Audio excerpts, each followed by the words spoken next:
Hello and welcome back to the next session of the namesake. We are going to cover chapter 5 and 6. This is going to be a short one.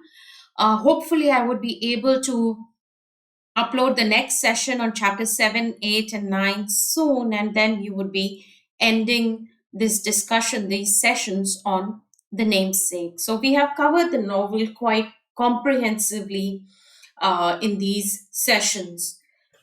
So, moving on to chapter 5, to a discussion of chapter 5 and 6. So, these are a couple of main aspects, main themes, main events that we see in chapter 5 and 6. Uh, chapter 5 and 6 mainly is the passage of time, and we see how the focus shifts from Ashok and Ashima's life to that of Gogol. Right. So now from now on, we are going to focus more, we are going to be more with Gogol. And we would in the middle of the narrative somewhere we would catch glimpse of Ashok and Ashima's life as it goes on, but in the background. But the main focus from here on is Gogol's life, his growing, his becoming a part of American society, his life as a second generation immigrant. Yeah. So the first thing that we note, so it is about the passage of time. The first thing that we notice here is, or the first thing that is really noticeable in this chapter is the change of name, right? So finally, Gogol decides to change his name from Gogol to Nikhil Ganguly. Now, his parents had thought Nikhil of the name Nikhil Ganguly earlier on when he went to the kindergarten. However, at that time, Gogol, being a very young boy, being used to the name Gogol, told his teachers that his name was Gogol, and therefore the teachers and the school continued to use the name Gogol. The parents had to make the compromise, and so he is Gogol Ganguly. He during his school days, we saw how uncomfortable he has become with the name. Right, he has really become uncomfortable with the name. He's aware of the name being that no one. It is a very unique name. No one has a name like. He also learns about Nikolai Gogol, the Russian writer, and he does not feel any affinity towards him. His life is tragic. He's famous in his lifetime. His end was really tragic. So he's embarrassed by his identification or this connection with Nikolai Gogol. Even when his father gives him the collection of stories, by Nikolai Gogol, he does not really bother to read them. So naming, as I said, as I have been saying, is an important theme in the novel. Naming is about what you are. It is a first part of your, first aspect of your identity. That is the name you are. The name is by what you are known by your name, right? So naming is important. Now, you must remember in the initial parts we had discussed how Bengalis have Bhalunam and Daknam, and Daknam is the name of the personality that you have. And Bhalunam, or the official name, is a name for the personality you carry outside the house. So from here on, Gogol is going to be Gogol for his family, for his parents, for his intimate family and friend group, and he's going to be Nikhil Ganguly for the people outside this circle. So the distinction, we carry several identities, and these are two identities that are identified by these names: the dark name or the pet name and the official name. So earlier on there was just this one name Gogol, but now we see as his personality grows, expands, as he goes out into the world, he joins Yale, he starts studying architecture, he becomes a student, he has a life outside the house basically. So once he comes out where he has a life, comes out of the house, leaves the house, He has a life outside the house. He has relationships and all.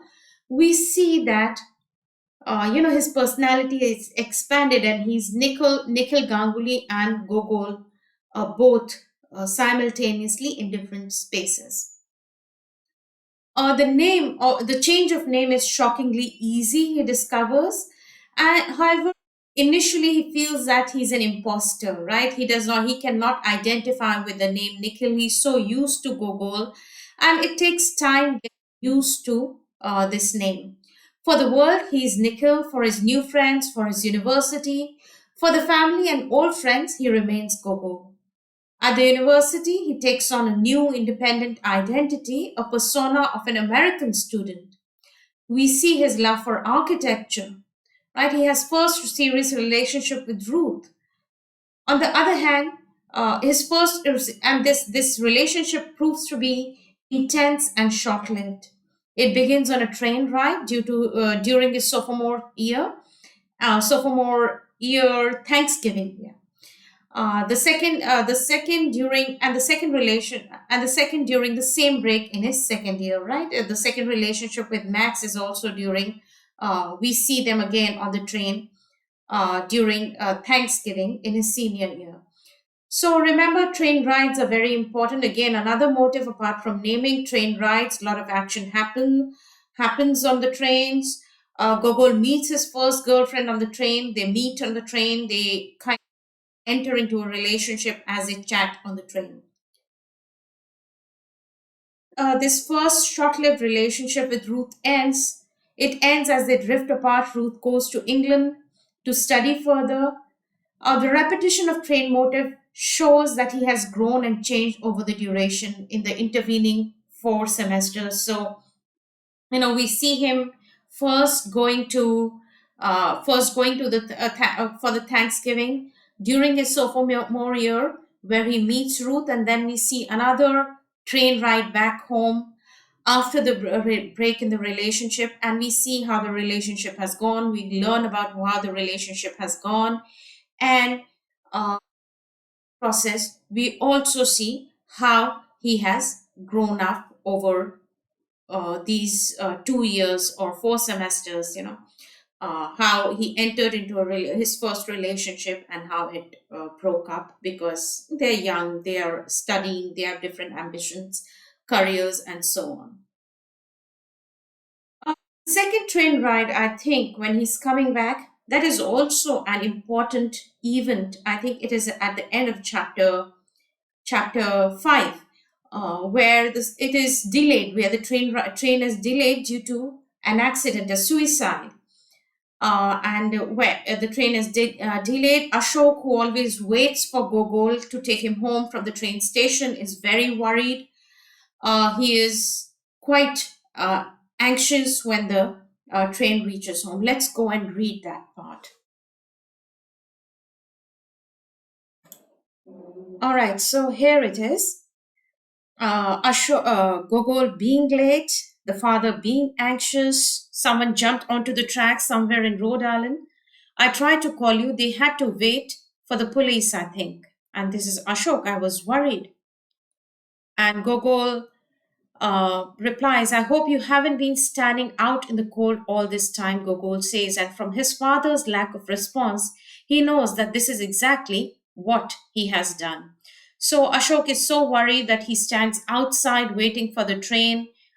And we see that he's the same Ashok who does not really, he's not a man of words. He's really a silent, very intellectual kind of a figure, not a man of words, not a very demonstrative or an expressive person. Might come across as a cold person, but he has a cold, somebody who's cold, not as a husband, as a father. But as we go on, we realize that he's not cold. His relationship with Ashima is really deep. It's a relationship of mutual respect and intimacy. He really cares for his children, but he's not the one to express it in words or show it. So, going on, Gogol wonders what it is like for his father to be without his mother and Sonia. So, father is living away from the house. He is working elsewhere, no longer, I think, in Cleveland, and he's no longer in the house. And Gogol worries how it is. Is he lonely? Would Ashok be lonely? But his father is not the type to admit such things, to speak openly of his desires, his moods, his needs. Right? That's Ashok for you. That's Ashok's character, basically. And so they walk to the parking and so on. We must, I mean, it is almost, they're driving through, they drive back home. It is a windy, cold night. The incident, Gogol seems to have forgotten the train ride. He has forgotten the accident, but it is clearly going on in, sorry, Gogol has forgotten, yeah, but it is clearly going on in Ashok's mind, because once they reach home and then once they're standing outside, right? Once they're near home, it is Ashok decides to tell Gogol about the accident, right? So finally, if you remember on the 14th birthday when he gave him the book, collected works of Nikolai Gogol, Ashok had tried, but somehow the connection was not there. Gogol was too immature. Ashok too not really demonstrative, not a man of words, does not speak openly of his moods and his needs. So it is now that I think they kind of this time there is an exchange, and Nikhil Ganguly or Gogol learns, or Ashok tells him about his name. This is what Gogol has always known, that he's been named after his father's favorite author. And then the father tells him of another reason, right? Another reason. And as they sit together in the car, his father revisits a field 209 kilometers from Howrah, with his fingers lightly grasping the bottom of the steering wheel. So remember, he might not show, but he's a man of there is a depth of emotions. He remembers, he feels, but he's not able to express. So Ashok is still, I mean, when he still remembers that, he's gripping the steering wheel. His gaze directed through the windshield at the garage door. He tells Gogol the story of the train he had ridden 28 years ago in October 1961 on his way to visit his grandfather in Jamshedpur. He tells him about the night that had nearly taken his life and the book that had saved him, and about a year afterward when he had been unable to move. So it is the accident, it is a book, and then it is also 1 year that he was not able to move. 1 year where he was stranded in a room on a bed. 1 year when he decided that he would travel when he was okay, when he recovered. So Gogol has never known this, or had never known this. So Gogol listens, stunned, his eyes on his father's profile, though there are only inches between them. For an instant, his father is a stranger, a man who has kept a secret, has survived a tragedy, a man whose past he does not fully know. So it is a realization that he does not know his parents. He thinks that he knows these people, but he does not know the parents. A man who is vulnerable, who has suffered in an inconceivable way. So he kind of sees his father as another human being, no longer just a father figure, but he is another human being who has a past, who has a tragedy, who's vulnerable. He imagines his father in his 20s, as Gogol is now, sitting on a train as Gogol had just been, reading a story and then suddenly nearly killed. He struggles to picture the West Bengal countryside he has seen only on a few occasions, his father's mangled body among hundreds of dead ones being carried on a stretcher past a twisted length of maroon compartments. Against instinct, he tries to imagine life without his father, a world in which his father does not exist. And that is what kind of draws, that is, it is, you can see the exchange, you can see the connection beneath these lines, between these words, you can see the connection between the two finally being established. He's also, Gogol is outraged. He feels that he should have known, and Ashok, in his usual terse, concise manner, tells him that it was not the right time. It happened a long ago. It happened so long ago. I didn't want to upset you. Gogol draws connections. His father limps, and he links it to the accident. I mean, all these years he never asked why the father limps. It's now that he can draw the connection. So now you can see that he's a mature person. Now he can draw. He can think about his father's life and what could have happened to that led to that limp. Uh, at this time, he calls him Gogol. I have always meant for you to know Gogol. And suddenly, the sound of his pet name, uttered by his father as he has been accustomed to hearing it all his life, means something completely new, bound up with the catastrophe he has unwittingly embodied for years. So Gogol feels that his name and he himself is a reminder of that catastrophe, that accident. And he asks his father, is that what you think of when you think of me? Gogol asks him. Do I remind you of that night? Not at all, his father says eventually, one hand going to his ribs, a habitual gesture that has baffled Gogol till now. You remind me of everything that followed. So for Ashok, Gogol is a reminder of a future, the future he had after the accident. He's a reminder of life, continuity, a better life, putting down roots elsewhere, being an immigrant, being able to start again. So Gogol embodies hope and life for Ashok. So this is an important extract, especially if you are doing this text for examination. Apart from the beginning and some of the others that we have gone through, this is an important extract for you to talk about. It talks about the relationship between the father and son, the past and its links to the present. So the past is never completely dead. Past lives on in the present, right? Past lives on in the present. So through Gogol's name, that accident and the life after the accident, the grit with which Ashok survived, it moves from the past into the present, and with Gogol, it is going to move in the future. So that is Ashok's assertion of life. His kind of, his will to live is embodied by Gogol.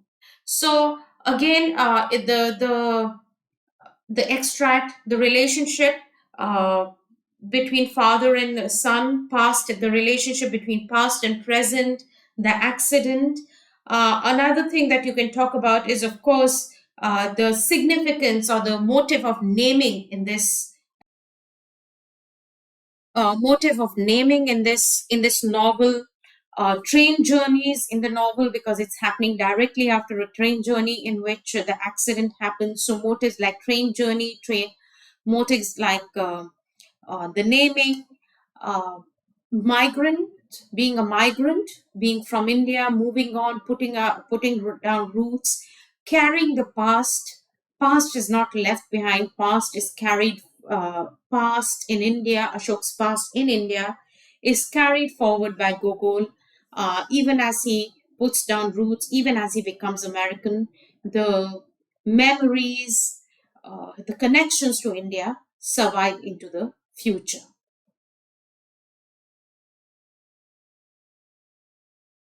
So, coming back to the themes, by the end of chapter 5, we can, in a way, say that Gogol now is where Ashok was at the start of the novel, right? We are midway in the novel. We see the generational shift clearly.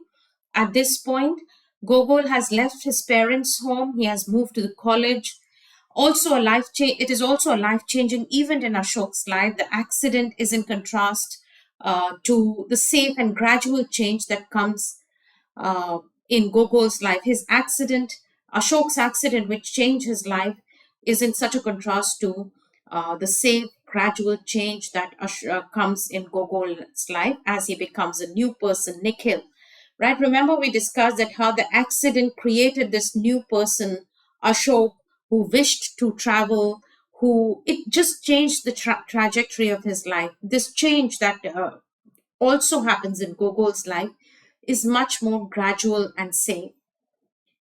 Even though he changes his name, there is no rupture or break, the kind break of the kind that Ashok and Ashuma made when they moved from India to America, right? So Ashok or Gogol, although he changes his name, it is a very gradual change along with the flow of life. So whereas Ashok and Ashuma's life is clearly a life where there have been upheavals, so they might come across as very settled, mature old people, but their life has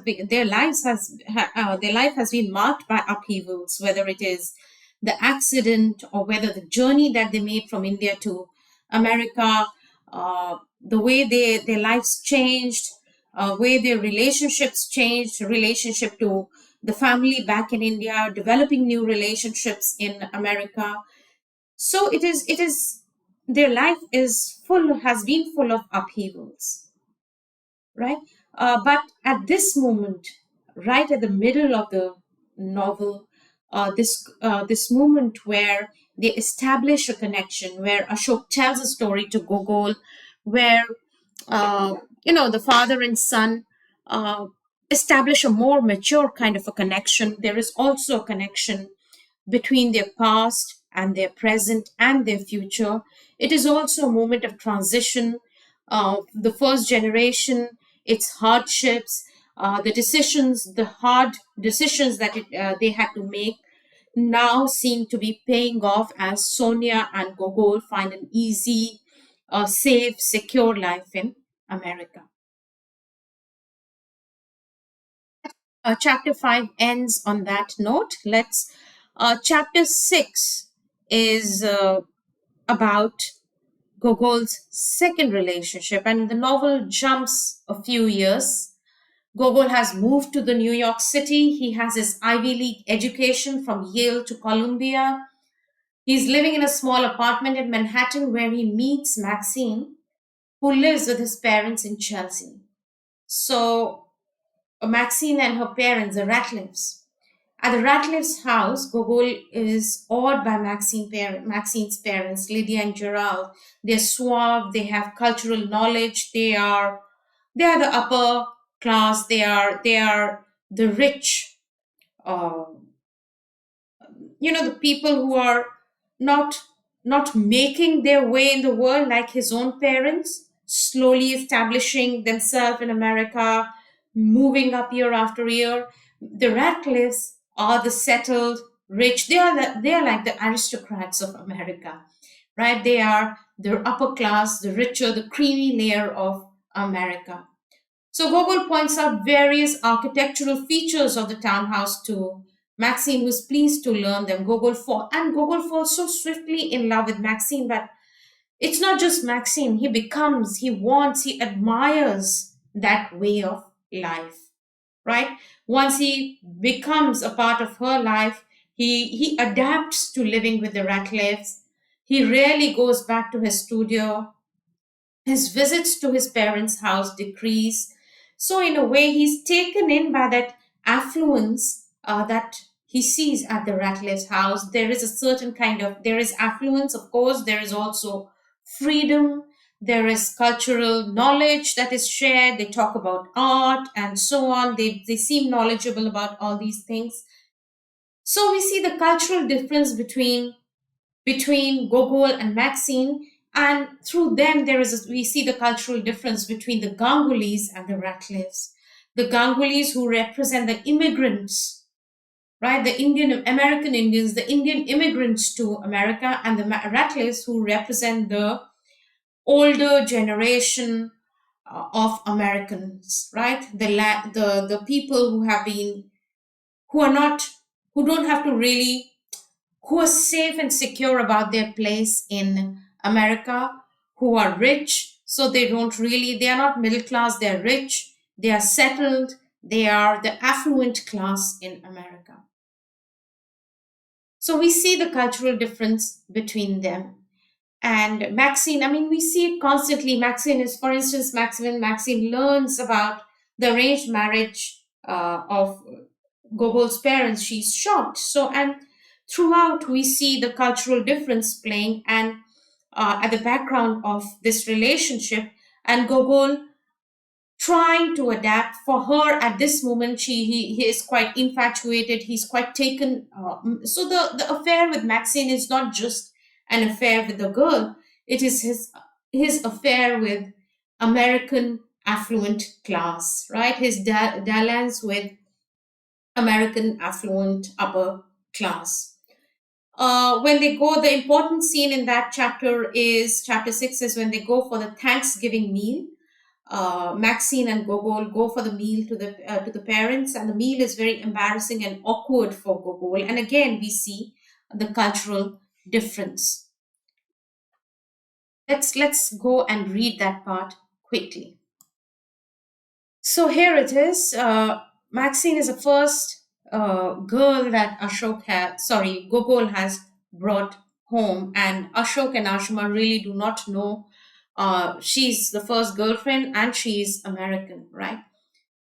So there is also a lot of subtle gestures, subtle things that we see that show the cultural difference. For instance, he walks in the house with his shoes on, rather than taking off his shoes as the Indians would do, taking off his shoes and wearing the flip flops that the parents and the family wears at home. So little things like that, and we see that he has embraced the American culture. He has embraced Maxine's culture. He's, of course, worried about food that his mother has cooked, a little embarrassed about the way the mother has cooked for the guest. But Maxine here is a little more uh, warm in this scene. She is, but Maxine is immune to their awkwardness, drawing them out, devoting her attention to them fully. And Gogol is reminded of the first time he had met her, when she had seduced him in the same way. So that is Maxine's way. She focuses on attention. She talks to people. She talks to his father about his research project, the mother, her part time job. And it's very interesting that Ashima has now stepped out, not only out of the house as she started initially when Gogol was born, she's even working at the local library. So her life has changed so much from the way it was when we started the novel. However, there is a kind of embarrassment, diffidence. They is Gangulis, right? The parents avert their eyes when Maxine accidentally leans over to run her hand through his hair. So these are, this public display of affection is regular for Maxine. She is not, she's not embarrassed, but the parents are. However, she's interested in food and tells them that it is a best Indian food, and so that Thanksgiving, much to Ashima's disappointment, Gogol decides to spend it with Maxine uh, at their holiday home. Now, if you read that carefully, uh, it is the style of writing, Lahiri's style of writing. That part, those few chapters, especially chapter 6 and 7, till he returns to his parents' house, have a very different quality. You can sense the rootlessness that marks the narration in this part of the novel. Gogol spends 2 weeks with Maxine, Gerald, and Lydia, lounging by the lake, learning to paddle a canoe, cooking meals with the supplies they have brought from New York City. So basically, they are playing. These rich people are playing. Playing living a rustic life, right? They're playing living that rustic life. So for them, it is a kind of a picnic, being living in this rustic retreat. On his birthday, his 27th, the Ratcliffes throw a party. They're still at the lake and invite their friends from cabins around the lake. Later that night, asleep with Max room guest house, Guest house Gogol rises with a start, thinking that he hears a phone ringing. Perhaps he believes his mother checking on him. She is alone in the house in Boston suburbs. Ashok has departed recently for his temporary post in Cleveland. Uh, and it is then that Gogol realizes that he has not given Ratcliffe's phone number, vacation house phone number to his mother. But even when he realizes that, he does not do anything. He just goes back to sleep, right? So we see, as I said, there is a sense of rootlessness, and there is also a sense of growing distance between Gogol and his parents. This relationship is a major plot point. This is, as I said, it is Gogol's brush class, sophisticated American life. It sets up the contrast between upper class America and then immigrant Asian household. Their lifestyle is rich, free, sophisticated, yet informal, and he's completely seduced by it. Loves it as much as he loves Maxine. Maxine lives a life of privilege that comes from this being from this class, but it also has a history. It also comes from her history. She is a part of America. It also comes from her security that is rooted in class. Of course, as I mentioned, they are from affluent, but it is also the security that comes from race, right? She is affluent white American. So it is a life of leisure and pleasure, which is in contrast to the immigrant life. They're Indians, right? They are making their way up, not as affluent. So their life is different. I mean, Gangulis are fairly affluent, right? His father teaches at MIT and other big colleges, so universities. So, yet the life is dedicated to hard work, being professional, being frugal, preserving one's traditions in a foreign land. So, a very middle class kind of life. It is not a life where they would spend money on art or this going on a vacation playing a rustic, right? So Maxine shows very polite interest in Gogol's culture, right? When I said she's asking for recipes, she tries to be warm. It is like a polite interest. We do not really see her trying to learn more. It is Gogol who blends into her life rather than Maxine blending into Gogol's life. But instead of introducing her to Bengali culture, he sees his parents and his household as something of an embarrassment to his growing Americanness, right? So this is about his. These two chapters are about his, as I said, about the passage of time, his relationships, which are a part of his growing up years, his experimentation with being American and his American relationships. Now, I want to leave you with a question, and you can answer you can put your thoughts. What do you think? Uh, in the comment section below. Do you think that Lahiri is guilty of stereotyping white women? Like Ruth, like Maxine, is she stereotyping white women? As representations of American women, Ruth represents a career oriented woman.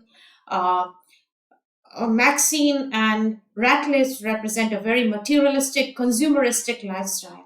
Also, in case of Maxine, we see that being with her brings several advantages to Gogo, like overcoming the tag of being a South Asian migrant, blending with the affluent, rich white people, gives him access to her privilege, as she gives him access to this privileged class. So, in a way, that barriers which hold the immigrants down, right? Which the barriers of race, the barriers of class, they underlie this relationship, right? And with this relationship, Gogol might be able to overcome that. So his involvement in Maxine's family and growing distance to his own family is part of becoming American. But again, the question remains, what do you think? Is Lahiri stereotyping the white women in the figure of Ruth and Maxine? This becomes really important in the next section.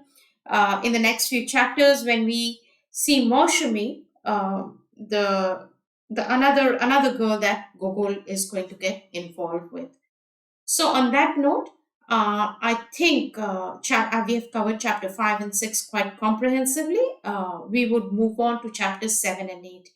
If you have any questions, anything you want to ask, anything that you feel I have not covered, please write to me in the comments below. I will respond to that, and see you for the next session.